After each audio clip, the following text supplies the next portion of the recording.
Halo, hari ini kita akan uh, belajar bagaimana cara membuat sebuah rencana aksi pendidikan peduli. Nah, pertanyaan, mengapa kita perlu membuat rencana aksi? Mengapa kita tidak langsung beraksi saja? Perencanaan itu menjadi pembeda antara orang bodoh dan orang bijak.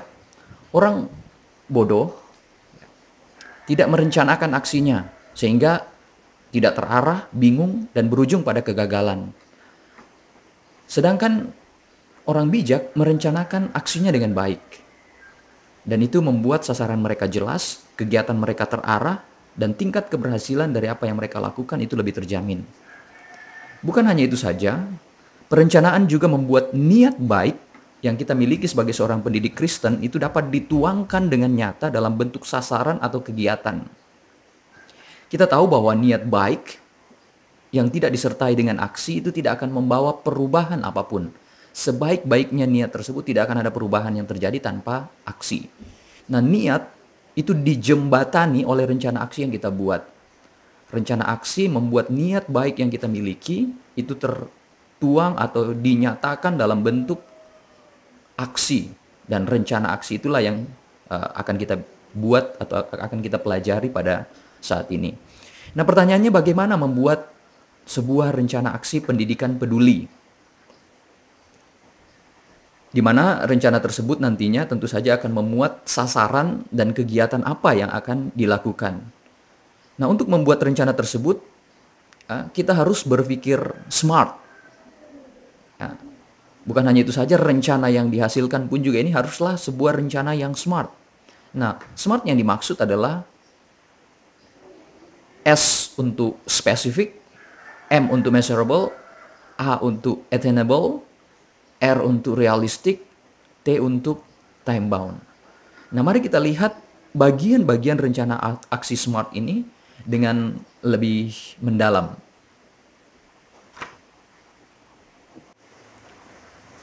Berikut ini kita lihat bagaimana bagian-bagian dari sebuah rencana aksi yang SMART itu dengan lebih mendalam. Hal yang pertama itu spesifik. Ya. Spesifik berarti sasaran dari kegiatan tersebut haruslah jelas dan juga spesifik. Semakin jelas satu rencana, maka semakin baik pula dalam pelaksanaannya. Semakin spesifik suatu kegiatan tersebut dibuat atau direncanakan, maka semakin efektif kita ketika melaksanakannya. Yang kedua, itu measurable. Measurable berarti sasaran dan kegiatan tersebut terukur. Terukur sehingga titik keberhasilannya dapat diketahui.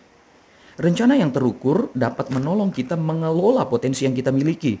Rencana yang terukur juga itu membuat kita tidak putus asa ketika melaksanakan suatu aksi.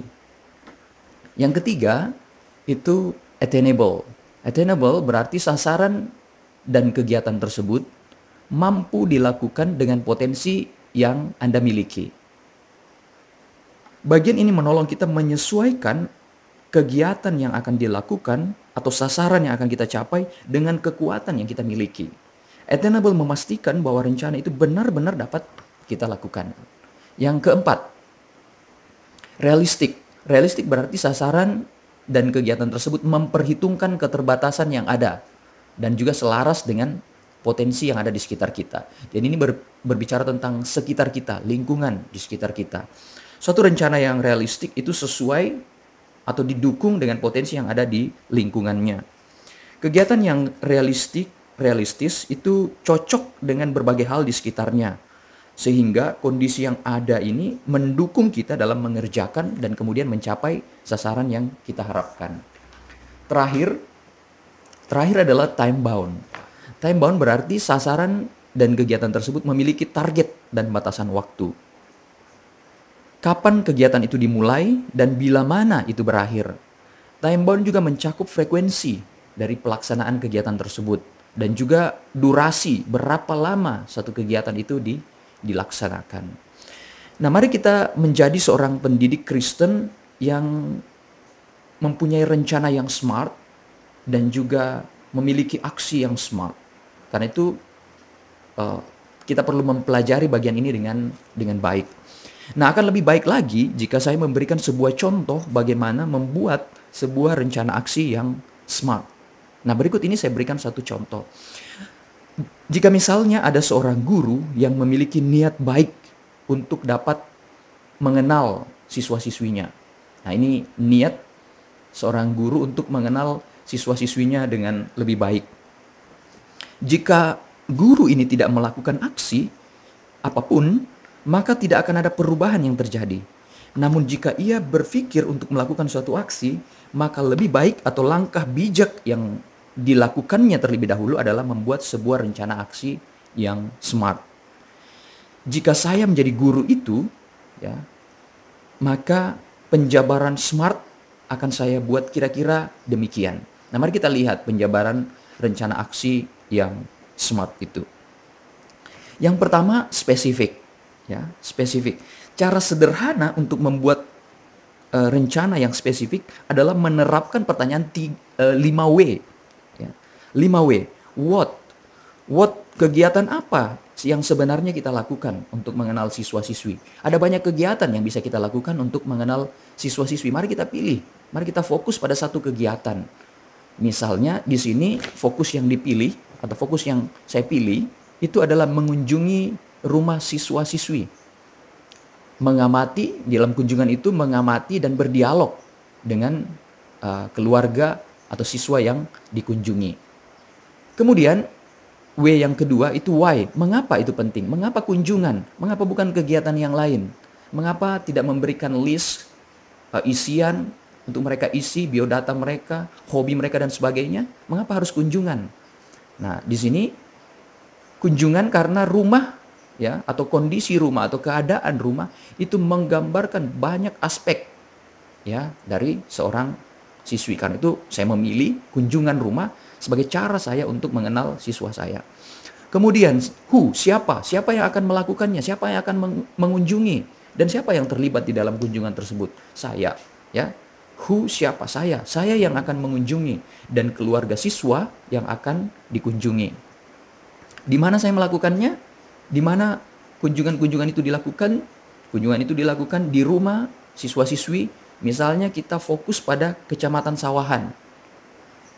Ya, misalnya di situ. Ya, ini terserah di mana kota Anda berada, di mana posisi Anda, kunjungan Anda. Di sini saya kasih contoh misalnya di rumah-rumah siswa-siswi di Kecamatan Sawahan. Siswa-siswi yang mana? Ya, which yang mana? Which siswa-siswi kelas 3B SMP Sawahan. Nah, ini misalnya suatu kelas yang saya pimpin sebagai wali kelas. Nah, inilah yang saya akan kunjungi.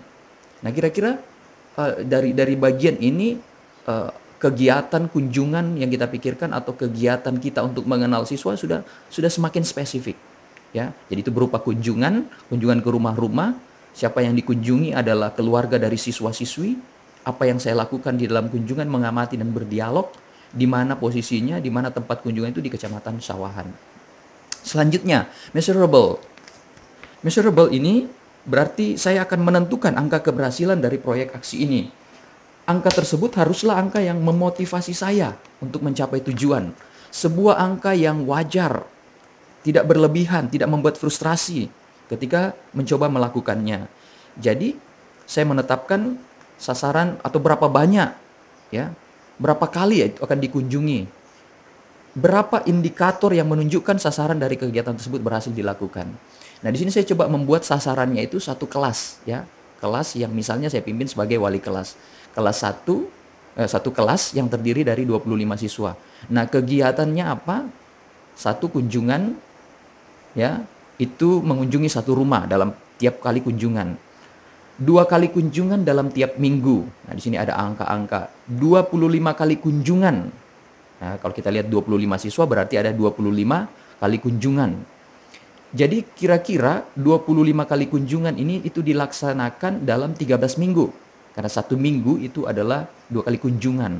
Jadi kira-kira 25 itu dihabiskan dalam waktu 13 minggu. Artinya saya berhasil ketika saya bisa mengunjungi 25 siswa. Dalam satu kali kunjungan itu saya mengunjungi satu rumah. Dan saya bisa menyelesaikan itu kira-kira, ya, Satu minggu 2 kali kunjungan, mengunjungi semua siswa-siswa saya. Kira-kira seperti itu gambarannya. Kemudian yang ketiga, attainable, itu sasaran dari kegiatan disesuaikan dengan potensi diri. Jadi kita cek potensi yang kita miliki. Saya akan melihat kemampuan diri saya untuk melakukan rencana tersebut. Apakah saya bisa melakukannya? Apakah angka keberhasilan yang saya tetapkan sebelumnya itu bisa saya capai? Apakah itu tidak membuat saya frustrasi? Apakah waktu, dana, skill, dan kapasitas saya cukup untuk melakukan kegiatan tersebut? Nah, di sini kemudian saya melihat potensi diri saya. Saya memiliki waktu luang tiap sore jam 4 sore sampai jam 6 sore. Ini bisa digunakan untuk kunjungan. Kemudian bagaimana jika kunjungan itu jauh, tidak bisa ditempuh dengan berjalan kaki? Maka saya punya kendaraan bermotor. Saya bisa kunjungi rumah keluarga siswa yang cukup jauh. Kemudian ada 1 semester, saya memperluas waktunya menjadi 1 semester. Dalam 1 semester ada 26 minggu. Ya. Jadi jika saya menggunakan 13 minggu untuk mengunjungi 25 siswa, itu cukup masuk akal. Dari 26 minggu yang ada, saya menggunakan 50% dari waktu luang itu. Kemudian, ya, yang keempat, itu realistik. Kegiatan itu haruslah relevan untuk dilakukan. Nah, apa yang dimaksud dengan relevan atau realistik? Ini kita sesuaikan dengan lingkungan sekitar kita. Apakah itu bermanfaat bagi orang-orang di sekitar kita untuk mengerjakan peran kita? Apakah waktunya tepat jika dikaitkan dengan orang di sekitar kita? Apakah itu sesuai dengan peran saya? Apakah itu tidak merugikan orang lain? Apakah itu sesuai dengan budaya atau lingkungan sekitar? Nah, yang pertama, apakah itu bermanfaat? Ya, itu bermanfaat. Dalam kunjungan saya bisa berdiskusi dengan orang tua tentang keadaan siswa, mengenali keluarga dan keadaan siswa. Jadi itu realistis untuk dilakukan dan sangat bermanfaat. Waktunya tepat. Waktu jam 4 sore sampai jam 6 sore itu adalah waktu yang umum. Orang biasanya pulang bekerja, waktu yang bersantai, bukan waktu istirahat jam 12 siang atau mungkin malam jam 10 atau jam 12 malam, tapi ini waktu yang sore hari, waktu di mana waktu santai biasanya orang ada di rumah. Kemudian, bagaimana jika saya punya keperluan mendadak, misalnya saya berkeluarga atau ada kegiatan yang lain di luar peran saya sebagai pendidik, bagaimana jika ada keperluan mendadak? Nah, di sini kita memikirkan satu solusi, masih ada waktu cadangan. Dalam 1 semester ada 26 minggu. Nah, kita menggunakan 13 minggu, ada 13 minggu lagi untuk cadangannya. Kemudian apakah ini sesuai dengan peran saya? Ya, saya seorang guru, saya perlu interaksi dengan orang tua. Ini suatu yang sangat realistis, relevan untuk dilakukan, selaras dengan peran saya sebagai seorang guru. Bagaimana dengan budaya setempat? Apakah mereka menikmati ketika saya mengunjungi mereka? Ya, kita tahu bahwa budaya Indonesia misalnya senang bersilaturahmi, dikunjungi. Oke, selanjutnya yang terakhir adalah time bound, target. Ya, jadi ada batasan waktu pelaksanaan. Saya perlu menentukan batas waktu pelaksanaan. Kapan itu dilaksanakan? Apakah sekali seminggu? Apakah 6 bulan dari sekarang? Apakah saya lakukan hari ini? Apa yang saya bisa lakukan hari ini? Apakah itu terlalu lama atau terlalu singkat? Nah, di sini saya memikirkan bahwa kegiatan itu akan saya laksanakan bulan Juli sampai dengan Desember misalnya 2017. Jadi ada 1 semester, ya, 26 minggu. 2 kali seminggu pada hari Rabu dan Sabtu. Jadi saya tetapkan harinya pada hari Rabu dan hari Sabtu. Jam 4 sore sampai jam 6 sore. Kemudian 13 minggu digunakan dari 26 minggu. 13 minggu dicadangkan dari 26 minggu. Dicadangkan untuk kegiatan yang tidak terduga itu.